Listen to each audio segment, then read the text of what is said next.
तो तुमने सोचा ही होगा कि जो इंडेक्स होते हैं, ठीक है, अपना निफ्टी 50 है, उसमें कैसे इन्वेस्ट किया जाए। ठीक है, अब जैसे इंडेक्स जो है आपका निफ्टी का, वो करीब करीब 23,000 के आसपास है। तो इसमें कैसे इन्वेस्ट किया जाए। ठीक है, तो इसके लिए होते हैं आपकी निफ्टी 20। ठीक है, अभी निफ्टी 20 क्या करती है, तो बेसिकली जैसे आपकी गोल्ड 20 होती है जो कि गोल्ड के प्राइस को ट्रैक करती है, वैसे ही जो निफ्टी 20 होती है जिसको आप ETF भी कहते हैं, ठीक है, वो आपकी जो ये है निफ्टी 50 का जो इंडेक्स है उसे ट्रैक करती है। ठीक है, मतलब जितना आपका इंडेक्स भागेगा, ठीक है, उसी के प्रोपोर्शन में आपकी जो निफ्टी 20 है वो भागती है। ठीक है, तो वो आपको कैसे लेने हैं, वो आप कोई भी आप एप्लीकेशन उठा लो। इससे पहले मैंने ज़ीरोधा पे भी बताया हुआ है, आप यहाँ पे ग्रो वाले एप्लीकेशन पे भी डाल सकते हो निफ्टी 20 करके। ठीक है, तो जैसे नॉर्मली आप कोई स्टॉक लेते हो वैसे ही आप निफ्टी 20 में इन्वेस्टमेंट कर सकते हो, जो कि अभी के टाइम पे कुछ 223 या 24 रुपीज़ के आसपास है। तो इस तरीके से आप निफ्टी 20 में इन्वेस्टिंग कर सकते हो, या आप बोल सकते हो कि जो इंडेक्स फंड होता है, ठीक है, या इंडेक्स होता है, किसी भी इंडेक्स में आप इस तरीके से इन्वेस्ट कर सकते हो। इसमें सबसे इम्पॉर्टेंट क्या होता है, ठीक है, बहुत लोग निफ्टी 20 तो ख़रीद लेते हैं, उसी की तरह लोग बहुत बार एक ही स्टॉक, ठीक है, एक ही स्टॉक में पूरा इन्वेस्ट कर देते हैं। और ये गलती करने के बाद क्या होता है पता है आपको, ये गलती करने के बाद होता है जब वो स्टॉक टूटता है, ठीक है, तो आपको पता भी नहीं चलेगा कि वो कितने हद पार तक टूट सकता है। ठीक है, अगर मैं यहाँ पे आपको एक स्टॉक बता दूँ, तो ये देखो, ये एक फाइनेंशियल स्टॉक है, और अगर मैं पिछले एक साल या फिर ये देख लो 2024 में करीब करीब 1200 के आसपास था। ठीक है, और वहाँ से अभी ये 250 रुपीज़ के आसपास है। मतलब 1200 से 250, मतलब कितना ज़्यादा ही गिर चुका। अगर यहाँ से अगर ये वापस 1200 के आसपास गया तो मतलब बोल सकते हो आप 5 गुना स्टॉक भागेगा। बट जो कि आप बोल सकते हो भी सकता है, नहीं भी हो सकता है, डिपेंड कि अगर इसके रेवेन्यू और प्रॉफिट अगर अच्छा हो तो भाग सकता है। बट मैं आपको बता रहा हूँ कि क्यों एक स्टॉक में पूरी तरीके से इन्वेस्टेड रहना क्यों गलत है। ठीक है, क्योंकि किसी ने भी अगर पूरी तरीके से इस स्टॉक में अगर इन्वेस्टेड रहा था तो ये स्टॉक तो अभी तक बहुत गिर चुका है। ठीक है, और हो सकता है ये यहाँ से भी और गिरे या फिर और भी ज़्यादा गिरे। ठीक है, तो डिपेंड करता है, बट यही एक रीज़न है कि आपको डाइवर्सिफाइड पोर्टफोलियो होना चाहिए। मैंने थोड़े टाइम पहले एक मेथड बताया था, ठीक है, बारबेल बारबेल स्ट्रेटेजी करके, जिसमें हम लो रिस्क लो रिटर्न और हाई रिस्क हाई रिटर्न वाले स्टॉक का एक कॉम्बिनेशन पोर्टफोलियो बनाते हैं, जिसके कारण क्या होता है कि आपको रिटर्न भी अच्छा मिलता है और रिस्क भी आपकी कम रहती है। ठीक है, तो इस तरीके से आपका पोर्टफोलियो जो है वो पोर्टफोलियो इस तरीके से डिज़ाइन करना है।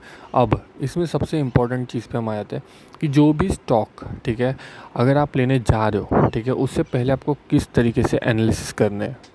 सही जो स्टॉक होता है, ठीक है, उसको कैसे चुनना है ये बहुत इंपॉर्टेंट होता है। और उसके लिए हम 3 जो रेशियोज़ है वो हम देखते हैं। एक है आपका PE रेशियो, दूसरा होता है आपका PB रेशियो, और एक है, ठीक है, उसको कहते हैं रिटर्न ऑन इक्विटी रेशियो।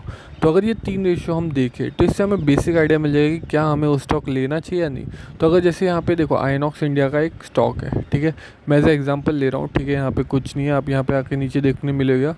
तो यहाँ पे देखो इस स्टॉक का जो पी है वो है 42 का, ठीक है, और इंडस्ट्री का जो पी है वो है 22। मतलब क्या कि ये स्टॉक कहीं ना कहीं इंडस्ट्री के स्टॉक्स में ओवर वैल्यूड है। ठीक है, जब भी पी रेशियो जो इंडस्ट्री का उससे अगर ज़्यादा हो स्टॉक का रेशियो तो ओवर वैल्यूड रहता है। या उसमें एक और आपका ऑब्जर्वेशन हो सकता है जो इन्वेस्टर है, ठीक है, तो उनको उम्मीद हो कि ये स्टॉक का प्राइस और भागने वाला है, इसलिए उन्होंने इतने ज़्यादा प्राइस पे भी ये स्टॉक लिया हुआ है। ठीक है, तो पी रेशियो से आप दोनों रेफरेंसेस निकाल सकते हो। ठीक है, बट आपको देखना ये कि जो इंडस्ट्री का पी है उसके आसपास अगर स्टॉक रहे, ठीक है, तो आपके लिए बेटर है। अब जो दूसरा है, ठीक है, जो हमने कहा था PB रेशियो, ये देखो जो कि यहाँ पे है PB रेशियो। अब PB जो रेशियो होता है ये हमेशा 3 से कम होना चाहिए।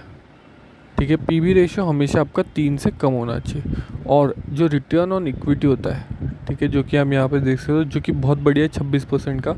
तो मैं अभी आपको वही बोलने वाला था कि रिटर्न ऑन इक्विटी करीब करीब 15 से 20% के आसपास होना चाहिए। ठीक है, मतलब 15% के ऊपर ही होना चाहिए, बाकी कितना भी हो। तो यहाँ पे करीब करीब 26% है, मतलब तो बहुत ही अच्छा है। ठीक है, तो जो तीनों रेशियो थे, return on equity, PE, PB, ये तीनों अगर आप अच्छे से देख लो तो आपको बेसिक आइडिया मिल जाएगा कि आपको क्या उस स्टॉक में परचेस करना है, नहीं करना है। अब इसमें एक लोग गलती क्या कर देते हैं कि एक आपको टर्म पता होगी, शॉर्ट सेलिंग। ठीक है, शॉर्ट सेलिंग। अब ये शॉर्ट सेलिंग होती क्या है, ठीक है, अब देखो मतलब आपने अब क्या समझो ये स्टॉक है नहीं, ठीक है। बट इंट्राडे में लोग क्या करते हैं, स्टॉक बाय भी करते हैं और सेल भी करते हैं, ठीक है। मतलब कैसे ये स्टॉक है नहीं, फिर भी आपने ये स्टॉक सेल कर दिया, क्यों? क्योंकि उस दिन मार्केट गिर रहा है तो आपको लग रहा है कि और ये स्टॉक गिरेगा, ठीक है। तो शॉर्ट सेलिंग क्या कहता है कि समझो मैंने कोई स्टॉक 100 पे ख़रीदा, ठीक है, सुबह सुबह बेचा, आई मीन टू से मैंने 100 पे कोई स्टॉक बेच दिया, ठीक है। तो मैं उम्मीद कर रहा हूँ ये स्टॉक और गिरेगा और मैं 90 पे इसको वापस परचेज़ कर लूँगा। तो मेरा जो पूरा ट्रांजैक्शन है वो कंप्लीट हो गया, मैंने एक बार सेल किया और वही स्टॉक मैंने परचेज़ कर लिया। तो इसको कहते हैं आपको शॉर्ट सेलिंग, ठीक है। अब ये शॉर्ट सेलिंग जब होती है और बहुत बार उसमें अगर सर्किट लग गया तो बहुत लोग उसमें फंस भी जाते हैं, ठीक है। तो वो मैं किसी और वीडियो में कवर करूँगा, बट आपको बेसिक आइडिया आपको मिल गया हो कि शॉर्ट सेलिंग क्या होती है और शॉर्ट सेलिंग में क्यों लोग बहुत बार फंस भी जाते हैं, ठीक है। अब इसमें अगर ऊपर चला गया स्टॉक 110 पे चला गया तो आपको 10 रुपये का नुकसान हो गया, ठीक है। तो ये होता है बेसिक शॉर्ट सेलिंग का। अभी हमने जैसे समझा कि जो शॉर्ट सेलिंग है, ठीक है, ये बेसिकली इंट्राडे में की जाती है। मतलब आप बोल सकते हो फ्यूचर एंड ऑप्शंस हो गए, सब में की जाती है। तो अब इसमें बहुत लोगों को एक सवाल होता है कि फ्यूचर एंड ऑप्शन वर्सेस अगर हम इक्विटी देखें तो क्या बेहतर है, ठीक है। तो मैं आपको बताता हूँ, एनी डे इक्विटी मार्केट में जो नॉर्मल ट्रेडिंग करके परचेस करके स्टॉक होल्ड करना एनी टाइम बेटर है फ्यूचर एंड ऑप्शन से। क्योंकि देखो बहुत बार लोग क्या कहते हैं कि फ्यूचर एंड ऑप्शंस करते क्या सोच के कि मैं मंथली इतना इतना बना लूँगा, बट सेबी की खुद की रिपोर्ट है, ठीक है, कि 10 में से 9 लोग लॉस करते हैं। मतलब जहाँ पे सोचो परसेंटेज इतना कम है, ठीक है, विन होने का, आप वहाँ पे जाके फिर भी पैसे लगा रहे हो ये सोच के कि मार्केट आपको रिवॉर्ड देगा। बट आपको ये चीज़ समझना बहुत ज़रूरी है कि अगर आप फ्यूचर एंड ऑप्शन और इक्विटी में अगर कंपैरिजन कर रहे हो तो equity market any time better है। और अगर आप ऑप्शन में अगर सोच रहे हो मंथली में कमा लूँगा तो ऐसा होगा नहीं। आप 6-7 महीने जितना पैसा लाओ उतना आप डुबा के चले जाओगे, क्योंकि ऐसा ही बहुत लोग करते हैं और उसके बाद वो लोग मूव होते हैं इक्विटी में और इक्विटी में इन्वेस्टमेंट करना चालू करते हैं। बट ये चीज़ आपको बहुत ध्यान रखनी है, अगर आप न्यू हो मार्केट में तो गलती से भी फ्यूचर ऑप्शन और ट्रेडिंग में मत जाना। बहुत लोग फिर भी ट्रेडिंग करते हैं, ठीक है, इंट्राडे ट्रेडिंग करते हैं, क्योंकि कहीं ना कहीं उनको एक बेनिफिट वहाँ पे मिलता है और वो बेनिफिट है मार्जिनल कैपिटल। अब मार्जिनल कैपिटल क्या होता है, अभी मतलब बहुत बेसिक से आपको समझाता हूँ, समझ जहाँ पे आपके पास एक लॉट लेने के पैसे हैं, ठीक है, बट आपके पास जब मार्जिन दी हुई है, ठीक है, इंट्राडे के लिए, तो आप उसी से 3 से 4 लॉट ले सकते हो, ठीक है। बट जब आपका लॉस होता है तो आपका बड़ा लॉस हो जाता है, ठीक है, क्योंकि थोड़े ही पॉइंट में आपका पूरा पैसा चला जाता है। तो ये जो मार्जिन मिलती है, ठीक है, उसी के कारण कहीं ना कहीं लोग ग्रीडी हो जाते हैं, ठीक है। अब आपको ये चीज़ समझनी बहुत इंपॉर्टेंट है, मार्केट जो है 2 चीज़ों पर चलता है, ग्रीड और फियर। जब आपको डर लगेगा, ठीक है, आप मार्केट से निकल जाओगे, वहीं से स्टॉक ऊपर जाएगा। जब आप ग्रीडी हो जाओगे कि मेरा स्टॉक 100 से 300 गया है, तो आप ग्रीडी हो जाओगे तो वहीं से 300 से 200 पे आ जाएगा। फिर आप क्या हो जाओगे, आप फियरफुल हो जाओगे, फिर आप बेच दोगे। तो इस तरीके से जो मार्केट है ना, मार्केट अपने साइकोलॉजी के साथ खेलता है, ग्रीड फियर दोनों के साथ खेलता है, और उस कारण हम बहुत बार गलत डिसीजन ले लेते हैं। इसीलिए बहुत लोग कहते हैं कि जो आपका ऑटोमेशन अगर रहा, ठीक है, मतलब ऑटोमेटिकली आपकी SIPs कट रही है, आप देख नहीं रहे हो, कुछ नहीं कर रहे, तो जब आपका ग्रीड और फियर है दोनों आपका साइड में रह जाएगा और आपका जो काम है वो ऑटोमेटिकली चलता जाएगा। तो सबसे इम्पॉर्टेंट है ग्रीड और फियर को ध्यान में रखना। ये जो अपना ग्रीड ऑफ फियर है, ठीक है, ग्रीड ऑफ फियर है, इसी के साथ आप बोल सकते हो जो जो मार्केट मैनिपुलेटर्स होते हैं वो लोग खेलते हैं, ठीक है। मतलब मार्केट को जो लोग मैनिपुलेट करते हैं, जैसे आपने देखा होगा अगर जो पेनी स्टॉक होते हैं, ठीक है, पेनी स्टॉक से बहुत बार लोगों को कहा जाता है दूर रहने के लिए। क्यों? क्योंकि पेनी स्टॉक्स को आप इजीली मैनिपुलेट कर सकते हो, क्योंकि उनमें शेयर कम होते हैं। तो आप एक साथ अगर बाय करने लग जाओगे तो उसमें अपर सर्किट लग जाएगा, और अगर एक साथ उसको सेल करने लगोगे तो उसको लोअर सर्किट लगता जाएगा। तो ये इंपॉर्टेंट है आपको ये समझना कि कहाँ पे मैनिपुलेशन हो रही है, और जो ऑपरेटर्स है, ठीक है, मार्केट में ऑपरेटर्स के बारे में आपने सुना होगा, वो कौन से स्टॉक में है, या फिर आप ऑप्शन ट्रेडिंग कर रहे हो तो उसमें कहाँ पे आपको ये हो रहा है, ठीक है। तो ये चीज़ आपको बहुत इंपॉर्टेंट है, बहुत इंपॉर्टेंट है समझना।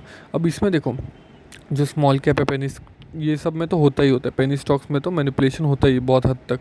और इसी के कारण आपने सेबी की बहुत सी रिपोर्ट देखी होगी जो इसके कारण वो लोग कहते भी कि पेनी स्टॉक से दूर हो, और बहुत बार लोग चार्जेस भी लगा देते पेनी जो कंपनीज होती है उन सब पे।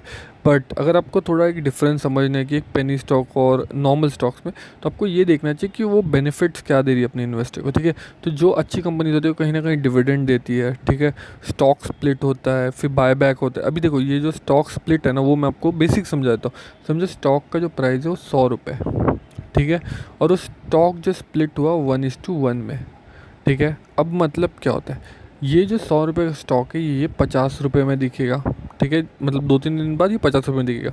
और 1:1 में स्प्लिट हुआ मतलब क्या, समझो आपके पास 10 शेयर है तो आपको 10 शेयर और एक्स्ट्रा आ जाएंगे, ठीक है।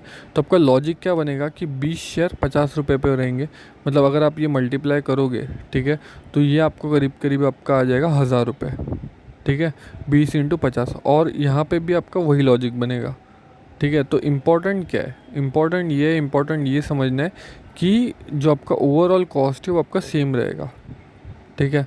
तो अगर मतलब यहाँ पे देखो, यहाँ पे भी 100 है तो 100 इंटू अगर मैं 1 करूँ तो इसका 100 ही होगा, ठीक है। बट जस्ट बिकॉज ये स्प्लिट हुआ है तो 50 हो जाएगा, 50 × 2 होगा, ठीक है। तो यहाँ पे भी ये 100 ही होगा।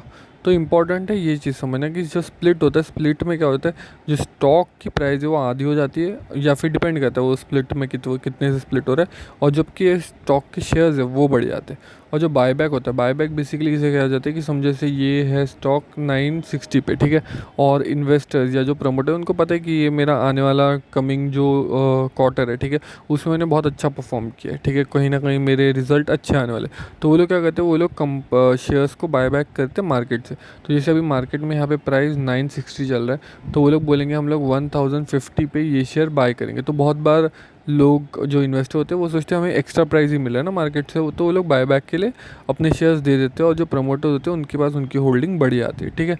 तो ये डिफरेंस होता है आपका जो बायबैक होता है और जो स्प्लिट होता है स्टॉक का, उन दोनों में।